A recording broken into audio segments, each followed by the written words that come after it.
All right. What's up, Gromies? Welcome to Office Hours, your source for free cannabis cultivation education. I am your moderator, Kaisha, and this is episode 81. Here's how we do it. I will keep an eye out for questions in the chat. Drop them anytime. And if your question gets picked, we'll get right to it. We're also going live on YouTube. So if you're logging in over there, post your questions. And if yours gets picked, we'll do our best to cover it during the show. And we are also live on Instagram. So if you got questions over there, drop us a DM. If you're not on our email list, you want to head over to Aroya.io, sign up for our newsletter and on our homepage, and you get the latest news and updates from the ultimate cannabis cultivation platform. Lots coming down the pipeline, and you definitely want to stay tuned for the whole session today because we got a big announcement at the end of the show. What's up, Jason? Hi. Nice to be in studio with you. It is. It's kind of crazy. I'm freaking out. Yeah. It's really fun having you in here. It's good to be here.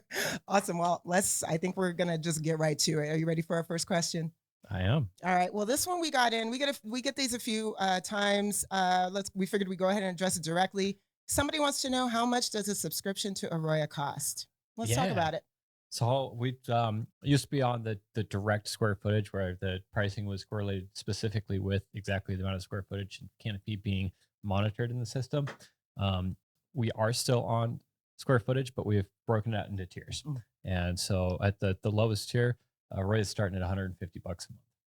There it is. Where can people go to learn a little bit more if they want more details? Yeah, absolutely. So probably the best way to get started learning about Aroya is Aroya.io on the web.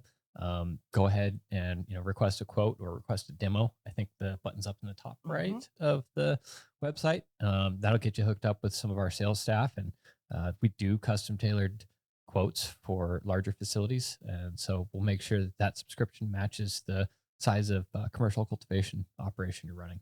Fantastic. Yeah, hit us up. Get a demo. Let's talk about what you got going on over there. Sweet.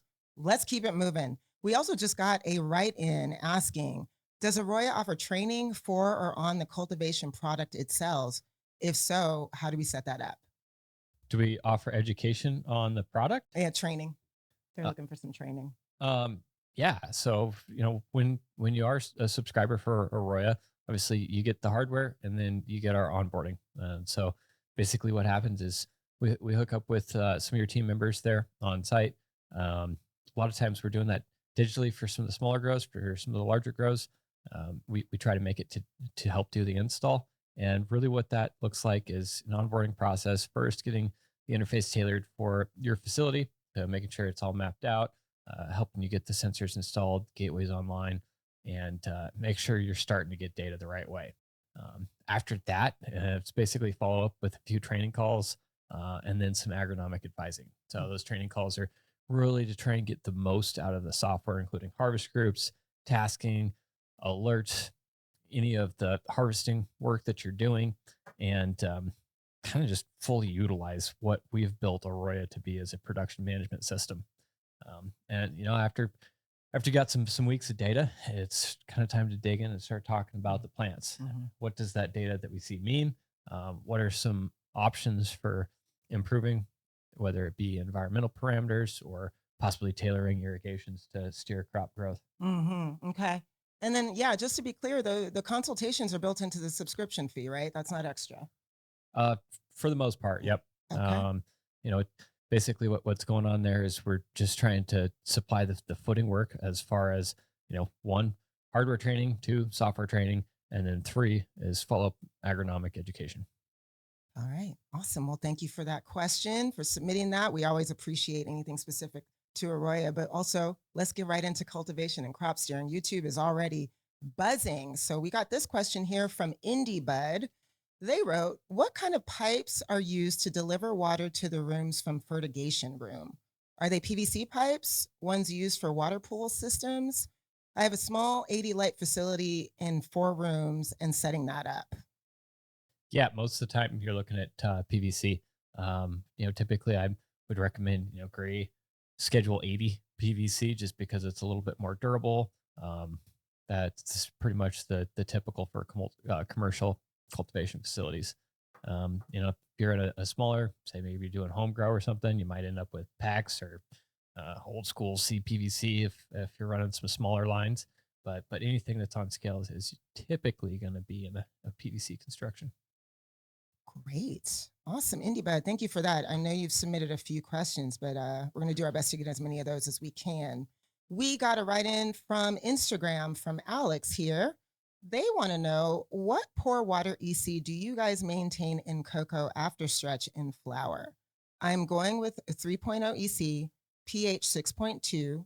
Pour water EC is showing 4.6 to 6.8. I am still seeing purple coloring on top of fan leaves. Got any advice for Alex? Yeah, so we're looking at after stretch. So typically, after kind of the weird thing here is a lot of times what people call stretch phase, we're always referring it to generative stacking is the steering that we're trying to do. So we're trying to basically control how much stretch that we're seeing. In most strains, what's really going on there is we're mitigating how much stretch is coming out of the plant. And the goal is to get as many bud sites as possible. So typically shooting to reduce node spacing. And we'll do that as long as it needs to start to curb some of that vertical growth in the plant. And so after that, we're typically talking about that vegetative bulking type of strategy. And, in a vegetative bulking strategy, root zone ECs, in the range of say, 5 to 8 is usually a pretty good spot to be for, unknown or first time that you're running a strain. That's a great area to shoot. So when we talk about, that being a range, a lot of times, all right, well, after, after our first irrigations, we'll start to see that EC typically drop. And then before the first irrigation in the day, we'll see it rise up. And so EC is a fairly dynamic number, especially when we're looking at hungry plants that are going through a significant amount of dryback. Basically, what's happening is some of the salts are concentrating. With a little bit less water in there, same amount of salts, we'll see that EC rise up. So those are the ranges that are typically reasonable range in vegetative bulking. That being said, some strains are going to perform differently at that. So it's where documenting in the system, taking as many pictures and logging them into Aroya as you can.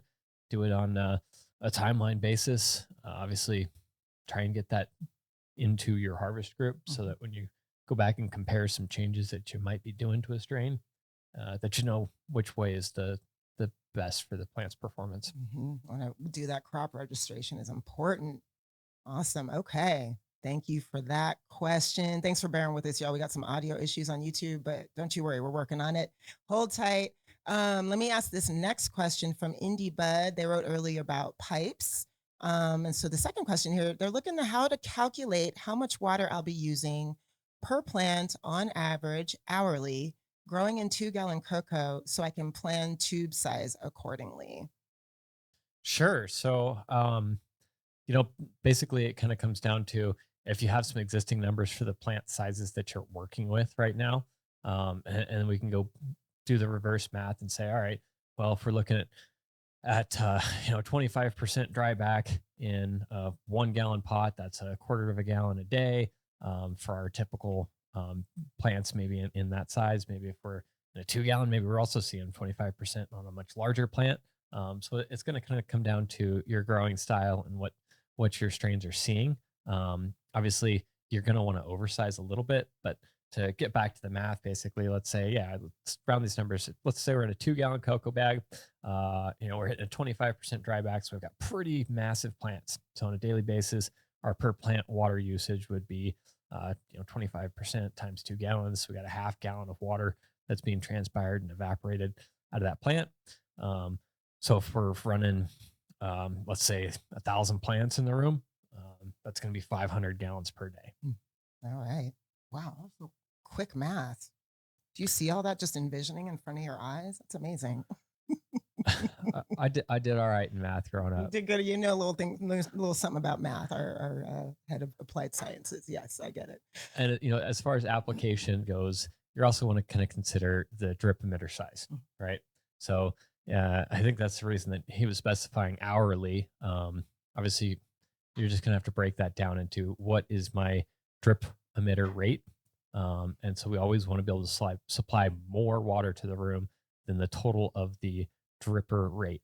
All right. So if we got 2 drippers per plant, we're in the same room of 1,000 plants. That's going to be 2,000 drippers in there. they're half-gallon per hour drippers, then um, let's see, we're gonna need 1,000 gallons per hour, right? Mm-hmm. Okay, excellent. Good luck out there with that. Keep us posted, Indie Bud. All right. Blaze dropped a question on YouTube. He wrote, "Hey guys, what is the best way to record average canopy heights in large flower rooms? What other metrics should we record?" This is a good question because it makes you wonder what does best mean. Mhm. So the best way is to probably use some type of lidar measurement or other type of optical measuring Mhm. system. Mhm. I know there's a few companies out there that do offer that kind of work, which should give you an average canopy height and the peaks and the valleys and try and break that down into a digestible number. So that might be the best way. Another best way might be the easiest, fastest, and cheapest way, depending on how you're using this data. And for me, a lot of times just having a yardstick Oh. up Mm. on the trellis posts Mhm. is a great way for a quick glance and measurement. Um, a super easy way, if you're familiar with playing with your security cameras a little bit, just set up a security camera so you're shooting across the canopy height against that yardstick. Oh, And then you don't even have to be in the room and you know how tall your plants are. there you And you go. can also go back and do maybe a time series um, or a time lapse photography of that, Mhm. just using the security camera and be like, all right, well, this is what we're seeing. We're seeing an inch of growth a day when we um, are irrigating the plant this way in that environment. Oh, nice. Back to it'd just be cool footage to look at, right? Yeah, and that the tricky thing about that, which is kind of why I gave this a two-prong answer, is because when you do just have a yardstick, what are you calling canopy height, right? Mhm. Is canopy height where the top of where my calyx peaks are at. Mhm. How do I visually justify what the middle of the canopy is? Ah, okay. And Mhm. so, yeah, that that's like I says, probably the least expensive, more effective way to start capturing some of that data. And depending on what you're doing with it, you might want to invest in a little bit more complicated solution. Mhm. Mhm. Great. That was a great hack though. Good luck out there, Blaze. Keep us posted. All right. Rocket Bud Farms wrote in. They're asking, can you please explain how to calculate, i.e., 20% dryback, if cocoa has 60% full saturation rate? Would 20% of that then be 48%? Yeah. So with anytime that we're talking about drybacks and about uh, volumetric water content is the technical way that we talk about it. Basically, and we'll use 1 gallon just because then I don't have to do any complicated math. Let's say we're in a 1 gallon cocoa bag. Um, and in this case, he said 60% volumetric water content is the field capacity of that cocoa. And that's a pretty common range for some of the what I call coffee cocos, simply because it's a lot finer Mhm. chip and pith than some of the chunky cocoa. So let's say, yeah, 60% water content of 1 gallon would be zero 0.6 gallons of water that is in that substrate. All right. When we're talking about a 20% dryback, we're talking about not 20% of the field capacity, but 20% of the volumetric water content. So it actually makes it way easier for the math because we're looking at, all right, if we had 1 gallon of water and a 1 gallon substrate, we'd be 100%. Well, since we have a bunch of pores or a bunch of product in there, that not everything is open pores. So that cocoa takes up some space. We'll see field capacity at say 60%. Mhm. Um, well, if we see a 20% dryback, now we're at 40% water content in that substrate. Mhm. Okay. Yeah. So, and we've seen this question quite a bit. It's not 20% of the 60% when we are talking about it. Mhm. Yeah. 20% of the total volumetric water Volumetric water content. content. All Yeah. right.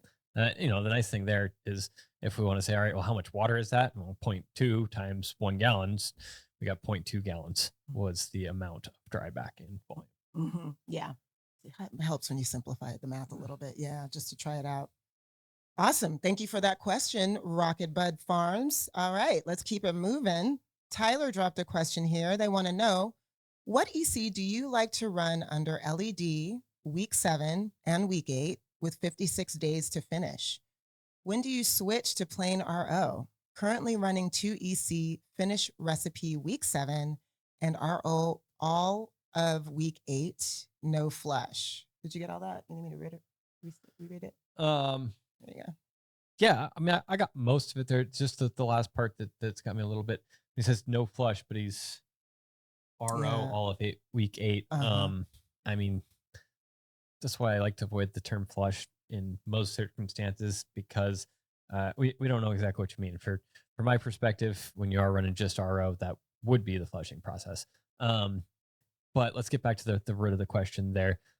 What ECs towards the end of flower? Mm-hmm. And when we're talking about ECs, we always need to specify what EC that we're measuring, right? So our input ECs are always going to be how much nutrients are we mixing into the fertigation, right? Substrate ECs measured with some type of electronic measurement, like capacitance with the Teros 12s that we're also familiar with in the Aroya system. Mm-hmm. And then there's also runoff EC as well.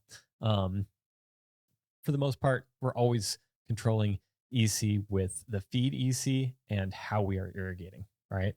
And also some of that is what the plant's doing with the EC that's in that substrate. Say typically our recommendations are running a fairly static or stable feed EC throughout the entire cycle, almost, right? Maybe last week, last 10 days, we'll drop that depending on if we're supplementing calcium nitrate or not. And so that's also why I call it ripening, right? Because I personally don't like to ever go full RO unless maybe it's just like the very last day of flower, like the day that I'm harvesting. Sure, like his nutrients are just going to go to waste anyways. So yeah, let's say in LED room, if we're running a fairly consistent EC throughout the cycle, you typically for LED rooms, we'll see it in the ranges of 3.5 as a feed EC, sometimes a little bit higher. It's really going to depend on the manufacturer. We see some different effects depending on the brand of nutrient, depending on what that feed EC comes out as a numerical number on what nutrient availability is for the plant. So it's something where typically around that 3.5 range for feed EC, up until say 10 days before harvest, and then a lot of times if we are trying to reduce the amount of nitrogen, or we can change up our feed so that we don't have nitrogen in the fertigation. A lot of times I'll be at 3/4 to full strength newts, so running say around 3.0. If we are not supplementing, you're getting rid of the nitrogen in the fertigation mix, then a lot of times we'll go to 1/2 to 3/4 strength. Is kind of where I'm at. And that if you go to some of the earlier episodes when we dive into this stuff, it's one of those things where I think people in the industry are a little bit all over the board. Typically the goal is to get the most desirable smoke out of the product, and it's the age old white ash versus black ash argument. And so really, kind of the strategies, and I think one of the reasons that there is a lot of people that are used to running that RO at the end is just trying to reduce the amount of sugars and carbohydrate buildup in the plant. Okay. Especially the buds, because that's what's going to be smoked. That being said, with some of the higher quality nutrients that we have now, with being able to reduce the nitrogen availability to the plant, there's, from my experience, evidence that suggests that going with straight RO for duration is probably not the best way to optimize quality and yield. And that being said, if we're switching to RO very quickly from, say 2 or 3 EC, especially in something like rock wool where the osmotic potential changes very quickly, it's a very reactive media. We want to make sure that we're staggering down if we're making that big a change in the nutrients. It's changing that osmotic potential in the plant very quickly is never a good thing for the cells. Okay. Awesome. Great insight. Thank you for that question. All right. Well, y'all, we got some time in the show. If you got any live questions and want Jason to answer them, I cannot, but I can moderate. Um, now's the time. We definitely want to hear from you. But we've got plenty of questions here that we were not able to get to some from a couple weeks ago. So I'm going to dig right into those. Hector wrote in, what's the scientific reasoning on waiting an hour after lights on to start P1s? Any publications you recommend to read? I know Doc Bugby and his colleagues stated they don't need much time to ramp up. Big fan of Dr. Bruce Bugby over here. Yeah, from the materials that I've read, a lot of times, cannabis is going to take half hour to 45 minutes to begin its, to be up to full photosynthetic rate. And so I think one of the things that we're doing there, waiting the hour before irrigation is just allowing that plant to ramp up its appetite before we're trying to feed it. Right. And so, as those plants begin photosynthesizing, what's going on is those cells are getting to be active, right? They're going to be applying more suction to the substrate. And so rather than, making sure that plant has all available water right off the bat and it kind of wakes up slow, we're getting it a little bit of a jump start as far as how it's going to pull up those nutrients. So basically allowing the cells in the plant to produce some amount of vacuum and then giving it its first fertigation of the day. Publications to read. I think Dr. Justice with the Hemp Mind did some recent studies on photosynthesis and the time of day. I don't remember specifically if it was hemp or cannabis. But yeah, check it out. It basically talks about, they used a Lycor to basically document how much photosynthetic rate was happening at different times throughout the photo period. Pretty cool stuff. And yeah, it's a good read. Yeah. I know it was published in one of the marijuana magazines, probably about a year and a half ago. Dr. Justice is awesome. I know for me, when I started, plant empowerment was required reading. Just saying. It is. Some of us have struggled with it. It's great educational material. You definitely can read it a little faster sometimes. It's in depth is what I'm trying to say. It's thorough. I'm still working on it, and I've been with the company 2 years, but I got time. It gets started right off the bat. So. That's right. Thank you for that question, Hector. All right. Jason has a question for you, Jason.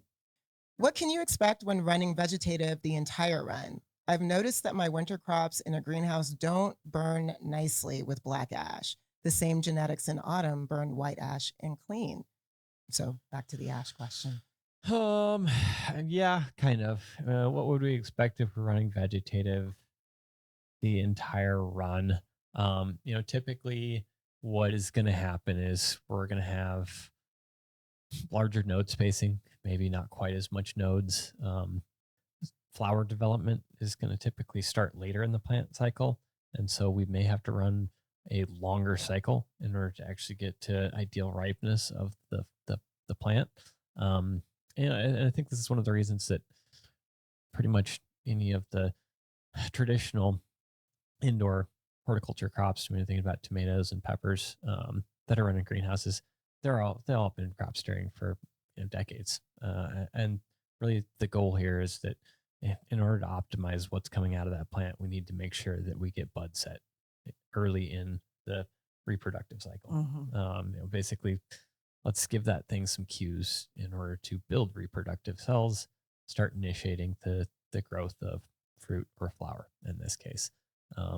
So, what would you expect if you're on vegetatively the whole time? It depends what you consider vegetatively, right? Like, are we talking about, 6-hour irrigation window? Or are we talking about, say, 10-hour irrigation window? And I actually was watching a webinar the other day that, you always hear me talking about it, like, hey, it's a spectrum of how vegetative or how generatively we're running these, right? Right. And so it's like the needle on the gauge, right? When we talk about vegetative or generative, it's not always just vegetative or generative. It's like, well, how much is the environment and how much of the irrigations sitting? Are we leaning a little bit more vegetatively? And so that's why I mentioned, what kind of irrigation window are you considering that? Say if we're running a 6 hour, irrigation window, that's going to be more balanced, right? So we're going to end up with a product that probably is closer to a well steered product Hmm. um, than if we were running like 10-hour irrigation window the entire cycle. Those things are going to probably be fairly leggy. Okay. All right. Well, Jason, thank you for bringing the question over to Jason. We appreciate you. All right. Going to keep it moving here. Instagram Live has some questions. What's up, y'all? Thanks for your patience. We've got a lot of questions coming in. We have a submission here. Somebody wrote, does runoff EC matter, or will pH tell you more on what's going on in cocoa medium? Um, Great question. So if you don't have red zone sensors for looking at EC, then runoff EC is extremely important. It's really kind of one of the only insights that you have to understanding what nutrient concentration is in that substrate. And so, yes, they're absolutely EC is vital if you don't have, runoff EC is vital if you don't have root zone sensors. Um, pH is also vital regardless of whether you have root zone sensors or not. So, in general, most of the clients that I work with that are used to taking runoff EC and pH, a lot of times, basically, I'll encourage them to keep taking runoff EC for 2 weeks, 3 weeks, a month, while they get used to looking at root zone EC. And so, the reason I do this is because if they're used to looking at runoff EC, I want them to start building a mental correlation between, all right, here's what we typically see with our runoff EC. Now that we have real time root zone EC, how do my observations match with that? And how can I use that time series data to get a little bit more strategic or even just more detailed with how I'm irrigating and at what levels I'm irrigating? Runoff pH, still critical if you have red zone sensors or if you don't have red zone sensors. The thing that's going on with pH is we're just trying to monitor, obviously, the incoming pH's interactions with the plant and the substrate. So if we're feeding it, say, 5.8, and we have an EC, or excuse me, a pH that's coming out at 5.8, then things are probably all good. The plant is eating a balanced composition of nutrients in there. So when we mix up a fertigation solution, those micronutrients, macronutrients are all going to be dissolving into solution, right? And so when the plant's interacting with those, it's pulling specifically charged either cations or anions out of solution. And that's why we're looking at pH, is because we want to know, did the composition of nutrients change? And sure, if the plant ate the same amount of negatively charged and positively charged nutrients, then we wouldn't see that pH change. But most of the time, it's like the easiest way to get an understanding are, hey, like, all right, this plant is running out of specific components to the fertigation mix. Obviously, if you run into issues and your pH is the same and you think it is a nutrient thing, then you're going to have to send in for leaf tissue analysis. Okay. Or substrate analysis. And in most situations, you will start to see the pH fluctuate. It's just not super common for components of negatively and positively charged ions to get pulled up by the plant. That being said, it's just going to depend on the nutrient manufacturer and what's going on in your plant's biology. Yeah. Well, similarly, we actually got another question on IG Live along these lines. Trichome Valley wrote, when I check runoff from brand new cocoa, it's coming in at a very low pH, like 4.6 to 5. No matter how much nutrient solution I put through, the pH doesn't move. And if it does, it's a very small amount. Try and find a new cocoa supplier. It's one of the things here as well is you probably don't have to be, what's going on is we're talking about how buffered is that cocoa. How well have they washed it? Where is the originating source of it? And so, when you are trying to change the pH of the substrate, you don't necessarily even have to use nutrients in your fertigation. We can just try and wash it, on your own using more basic amount. And so, if we're at, say, what did they say, 4.6 for pH? Yeah. What did you say? We did 4, 6 to 5. Yeah. So let's say, if we're at 5 and we're trying to be at, say, a feed of 5.8 to 6, we definitely want to just try and wash that substrate with around 7 pH, right? Try and just get it up to par. And then an important thing to do would be to watch it afterwards, after we go back down to our fertigation. Um, Obviously, don't be washing it while their plants are in there. Make sure that you're trying to prep it. And I guess all of this comes down Mm. to is you have a ton of options for cocoa suppliers right now. And so it's probably in the end just going to be cheaper to find a cocoa that works off the shelf, Mm. or out of the pallet, than it is to try and do all this work washing it and prepping it on your own. Because Oh, yeah. some manufacturers are doing that at their facility, or they're using a product that originates from somewhere that doesn't need that type of post-purchase processing. All right. Cool. Cool. So many good questions coming in. All right. I'm moving on to YouTube here. We got a question from Tom along the same lines here. Can you go into a little detail about watching runoff pH to indicate the proper time to cut nitrogen after stretch? We'll give a little bit overview. Um, yeah, that's a great question. Looking at pH to cut nitrogen. Um, most of the time, when we're thinking about it, we're going to be doing it on kind of a strain specific ripening program. A lot of times, towards the end of the cycle, we're letting that pH rise up just a little bit to reduce nitrogen solubility. As far as how that would reflect when to cut nitrogen, that's a great question that I will actually have to research myself to give before I can give any good advice on how to do it that way. For the most part, what I'm looking at for that ripening is, all right, when do we really need to reduce how many white hairs are popping out of that plant?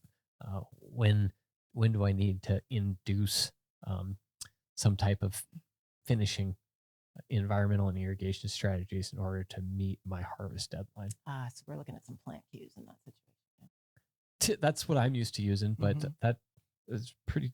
It's a reasonable idea to look at runoff pH. Hmm. Cool. All right. Tom, thank you for that question. And we'll look forward to some follow up because Jason's going to dig into it further. Awesome. All right. We got this question here from George. Hey guys, how do you properly water clones? I used to soak rock wool cubes and let them, I think, sit like that for 7 to 10 days and then soak if needed. Is there a better way? Um, so my favorite way to figure out how often I need to irrigate my clones is by using a kitchen scale, as the most simple way. If you have a way to log measurements from a load cell, it's a great way to keep track of how much water content is in those cubes.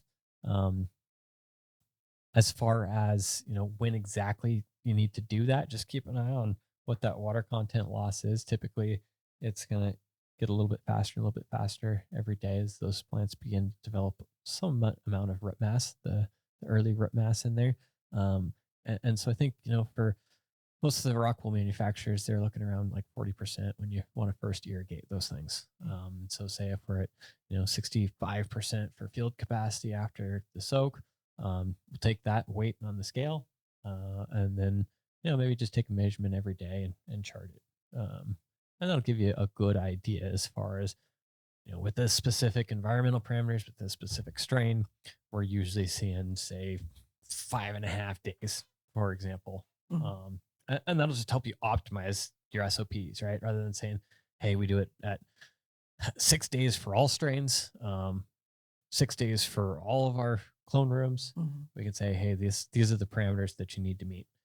Irrigate when it's at X water content or X grams. Mhm. Okay. Cool, cool. Keeping it moving. We're about to round out the hour here. And as you know, the last few minutes of the show, we got a big announcement. So stay tuned. All right, but I'm going to keep going.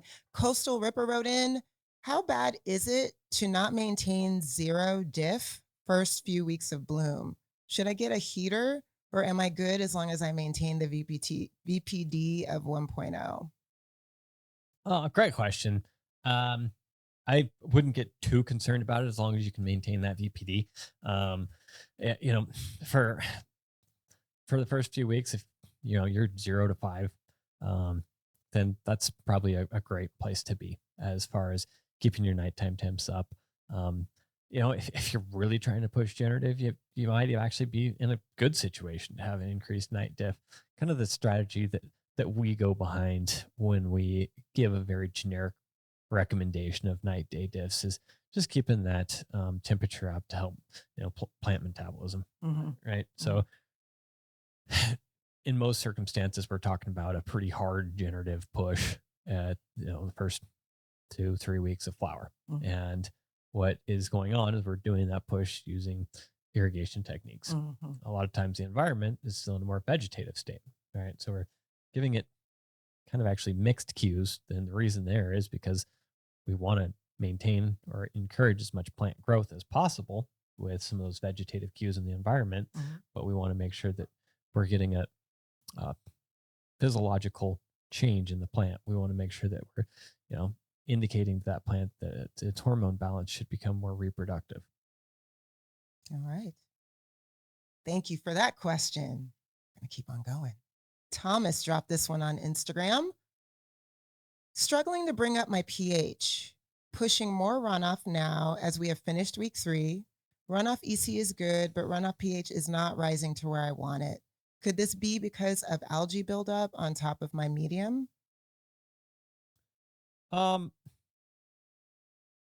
Probably not due to the allergy. Hmm. Uh, I guess my questions would be, all right, what exactly is your feed EC? Or feed pH, excuse me.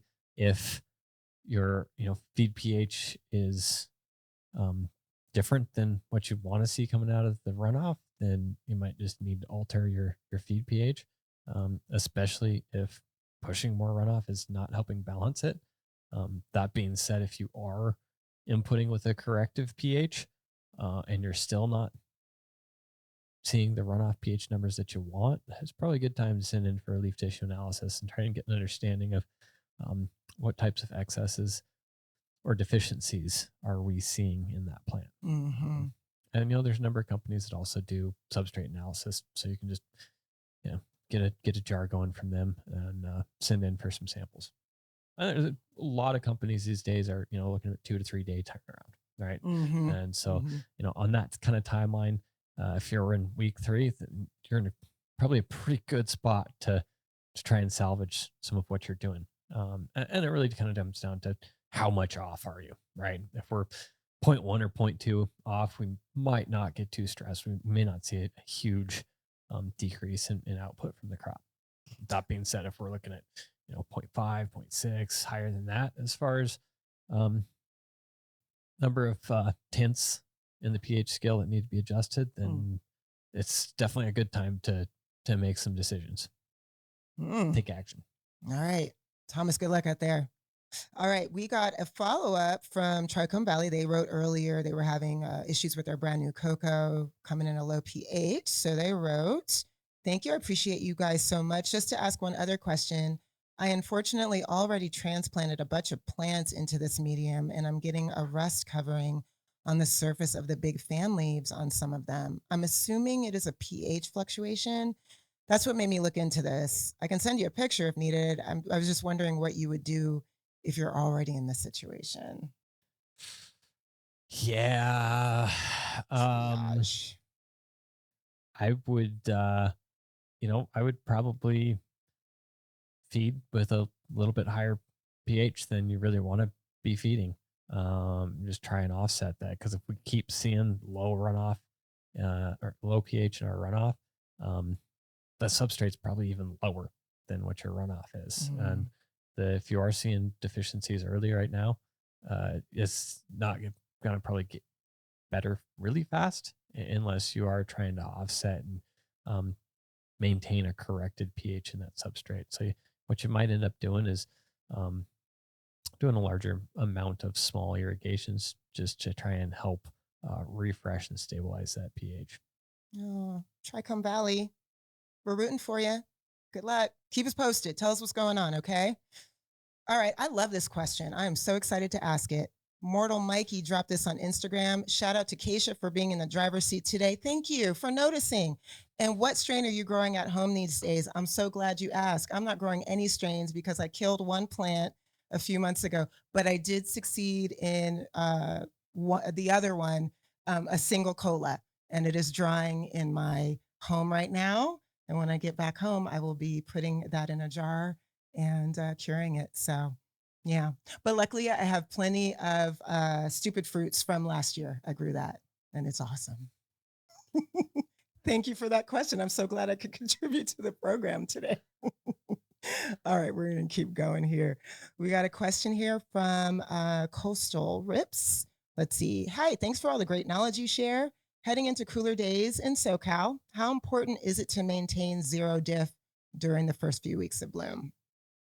I think we We had did talk about that, was huh? that from someone else? Or It did we was a get that little one? bit, yeah, it's a little bit phrased differently.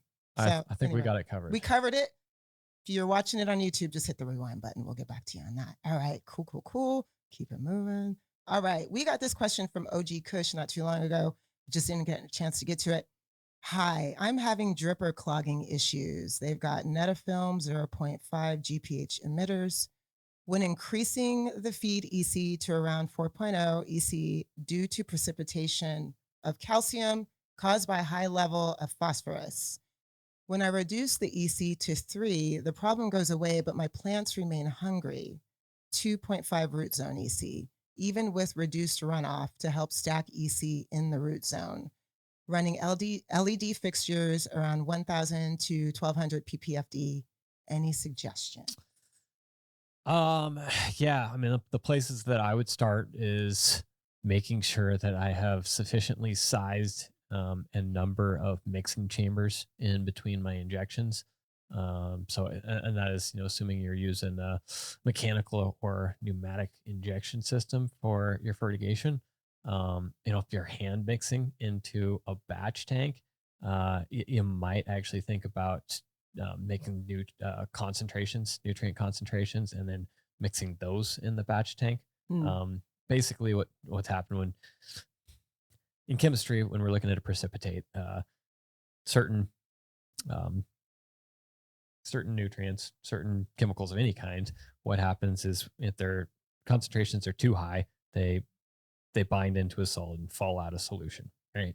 And that's what he's talking about with, all right, that's what's causing his drippers to clog.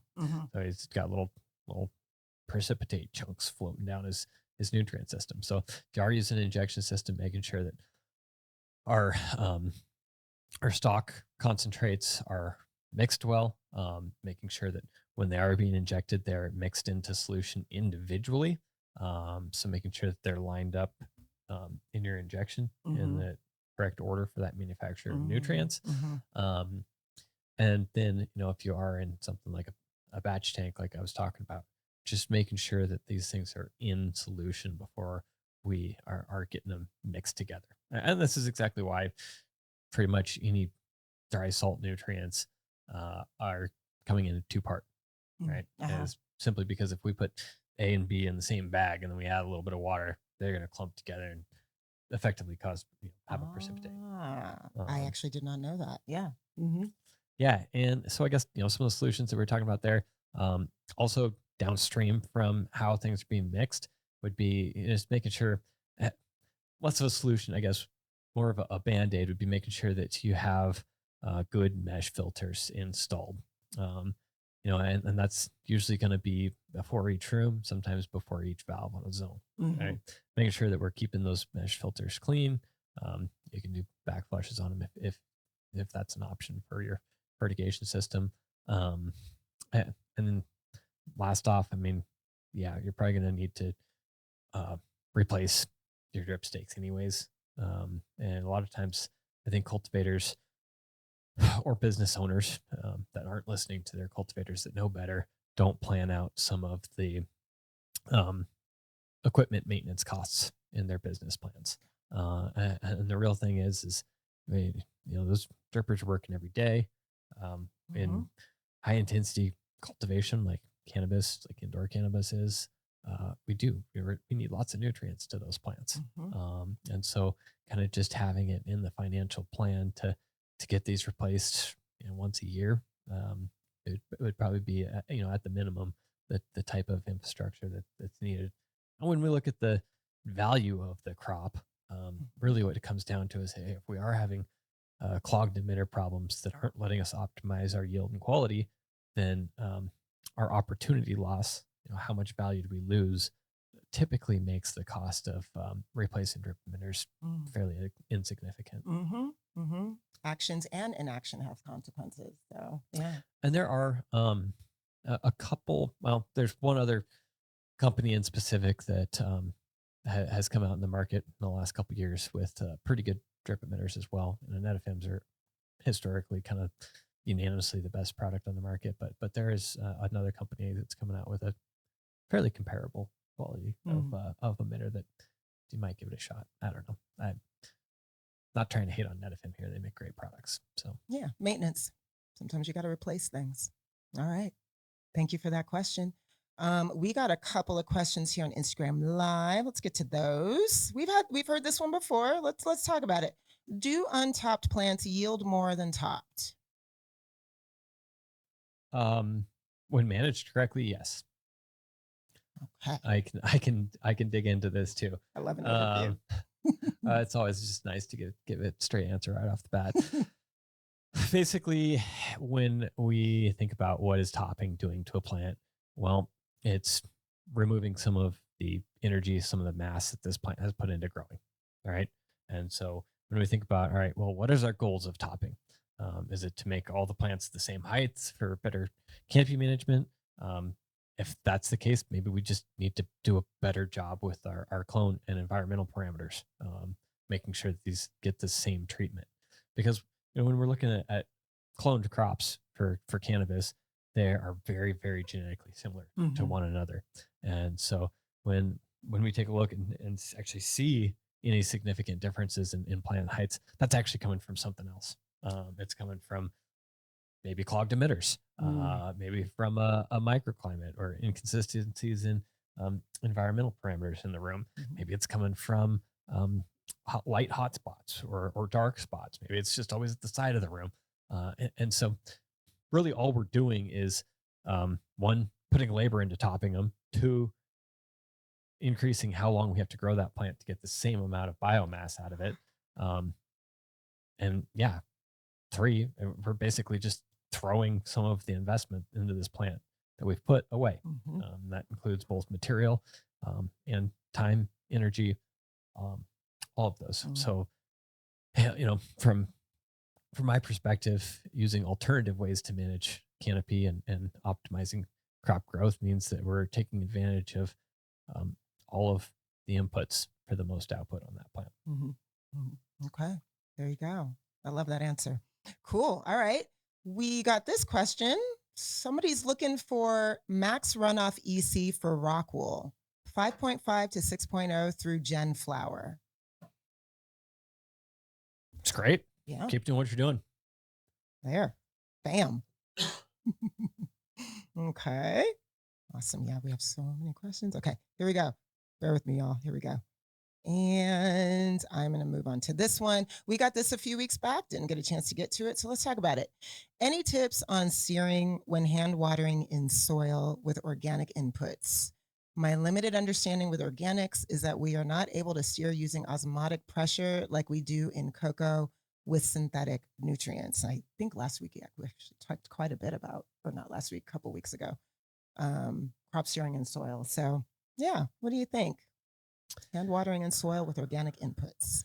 Yeah, so I mean, it's definitely going to be a lot trickier to do some of the crop steering. So when we break it down to how plants are absorbing nutrients from the substrate, it comes down to basically the elemental components in that nutrient, and that's basically the major difference between organic and synthetic nutrients. Is in a synthetic blend, those elements are directly available to the plant from the solution immediately.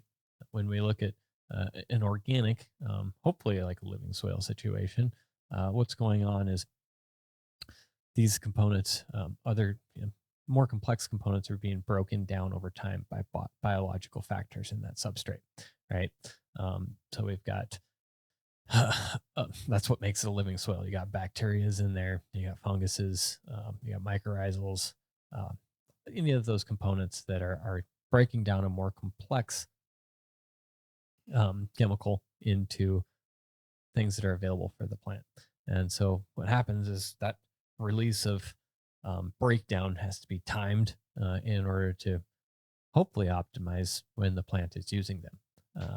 And so it is exactly right. It's a much more complex scenario where an understanding of how the soil is um, processing its organic feed, how long it takes, how much that results in. It's all going to change when your amendments should be applied for best output.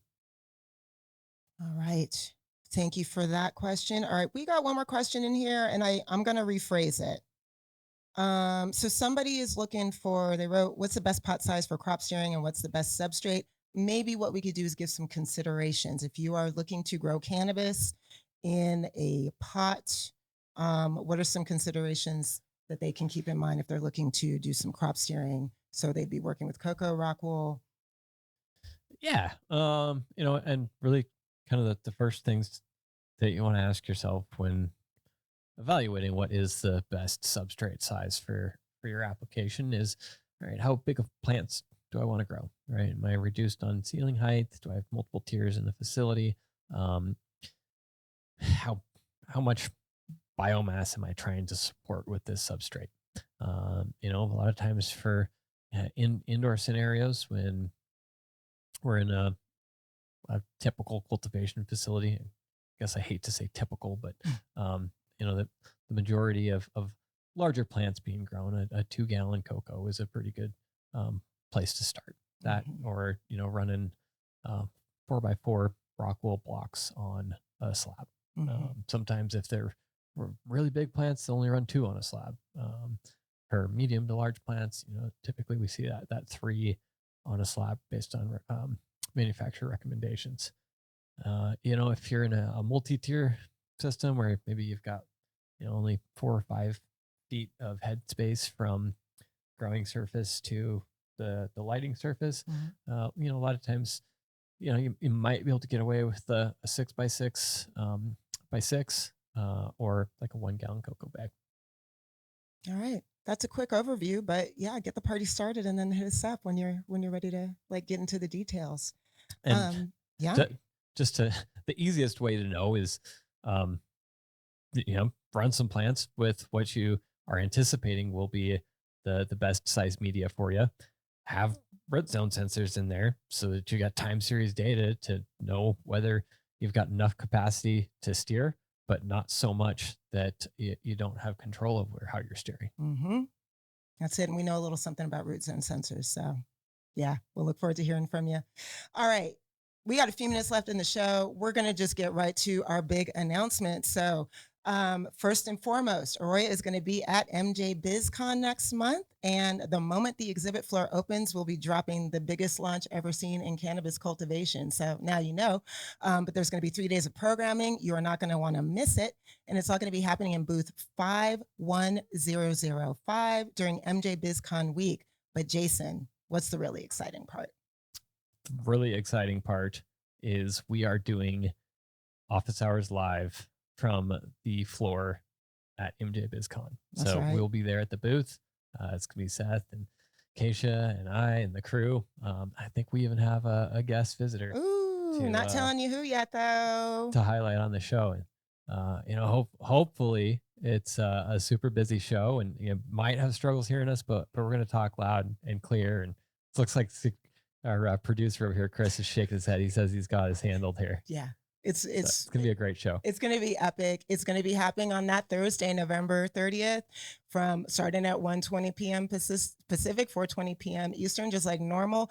And there's gonna be 2 ways to tap in. You can be a part of the live audience, which will be amazing. We're gonna actually have a live audience for the first time ever. So if you're at MJ BizCon, just come to booth number 51005, or you can tap into the free live stream. And way to get to that is you want to visit cloud.adium.io/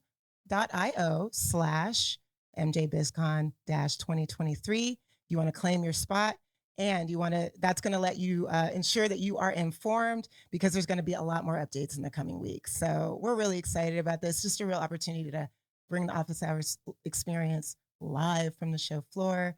And yeah, it's going to be epic. I can't wait. So if I'm bad at typing or I don't have a very good memory, how else can I find that link? Ooh, I'm going to drop it in the chat right now. We're going to have it in the YouTube description. Yeah, check the YouTube video later. It'll be up near the end of the video. Yes. You're going to want to tap in. Thanks, y'all. Like right now, just as soon as the show's over, just go to that link and sign in, because you don't want to miss it. Spaces are limited. I mean, sure. No, but for real, you want to tap into that. Amazing. All right. Well, we had a lot of questions. If we did not get to them, don't worry. We've got them in a little bit of a bank, or, just come back every week. This is what we do. The best way to get your question answered is to join us live. Jason, is so fun sitting next to you at the table. It feels a little weird. Kind of strange, but good show. I'm used to it. Yeah, I like it. I might have to move to Pullman. We'll see what happens. All right. Thank you, Jason, for another great conversation. Thank you to our producer, Chris, for helping us hold it down and make it happen. Thanks to all of you for your patience and for joining us today. We do this every Thursday. The best way to get your questions answered, is to join us live. To learn more about Aroya, book a demo at aroya.io, and one of our experts will walk you through all the ways the platform can improve your cultivation production process. While you're there, sign up for our newsletter, register for MJ BizCon. I mean, just hang out on the website and just do it all. If you have a topic you'd like us to cover on a future Office Hours episode, post questions anytime on the Aroya app, drop your question in the chat, or on YouTube, send us an email to sales@aroya.io, or DM us. We are on all the socials: Instagram, TikTok, YouTube, LinkedIn, and Social Club. We want to hear from you. We'll send everyone in attendance a link to today's video and post it in the Aroya YouTube channel. Be sure to like, subscribe, and share while you're there. And we'll see you at the next session and in Vegas next month. All right? Thanks, everybody. See you next time.